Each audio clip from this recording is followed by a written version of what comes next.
या बातमीपत्राचे प्रायोजक आहेत A1 collection and cloth centre, Begumpeth, Solapur. MIDC police ठाणे हद्दीत होणाऱ्या घरफोड्या, वाहन व मोबाईल चोरी रोखण्याकरता पोलीस आयुक्त श्री M राजकुमार, सहाय्यक पोलीस आयुक्त परिमंडळ विजय कबाडे, सहाय्यक पोलीस आयुक्त विभाग 1 अशोक तोरडमल यांनी वरिष्ठ पोलीस निरीक्षक MIDC पोलीस ठाणे अश्विनी भोसले यांना गुन्हा उघडकीस आणण्याबाबत आदेशित केलं होतं। त्याप्रमाणे वरिष्ठ पोलीस निरीक्षक MIDC पोलीस ठाणे सोलापूर शहर यांनी गुन्हे प्रकटीकरण पथकाचे सहाय्यक पोलीस निरीक्षक नंदकुमार सोळुंके यांच्यासह पथकातील पोलीस अंमलदार यांना आदेशित केलं होतं। त्या अनुषंगानं काशीनाथ वाघे, पोलीस कॉन्स्टेबल सचिन भांगे यांना MIDC पोलीस ठाणे हद्दीत कोंडाल शाळेजवळ MIDC सोलापूर येथून मोकळ्या मैदानात एक इसम नंबर प्लेट नसलेली मोटारसायकल चोरून विक्री करण्याच्या उद्देशानं येणार असल्याची खात्रीशीर बातमी मिळाली। त्या अनुषंगानं सापळा रचून सदर एका इसमास ताब्यात घेण्यात आलं। ताब्यात घेतलेल्या इसमाचे नाव अनिल दत्तात्रय राडम, राहणार नवीन विडी घरकुल कुंभारी असून हा रेकॉर्डवरील गुन्हेगार असून पोलीस कोठडी दरम्यान त्याच्याकडे अधिक चौकशी केली असता तो व त्याचा साथीदार राहुल यल्लप्पा पुरुड, राहणार नवीन विडी घरकुल कुंभारी हा रेकॉर्डवरील गुन्हेगार असून दोघांनी मिळून MIDC पोलीस ठाणे हद्दीतील 2 मोटारसायकल, जेल रोड पोलीस ठाणे हद्दीतील 2 मोटारसायकली व वळसंग पोलीस ठाणे सोलापूर ग्रामीण पोलीस ठाणे हद्दीतील 1 मोटारसायकल तसेच 1 मोटारसायकल सायकलचा अभिलेख पडताळणं चालू आहे। असे एकूण 6 मोटारसायकली चोरी केल्याची कबुली दिली आहे। त्यानुसार MIDC पोलीस ठाणे हद्दीतील 2, जेल रोड पोलीस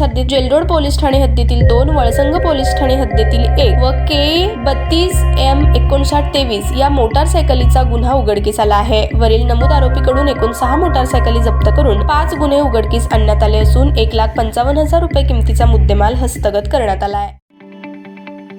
ताज्या बातम्या पाहण्यासाठी प्राईम महाराष्ट्र न्यूज चॅनलला सबस्क्राईब करा।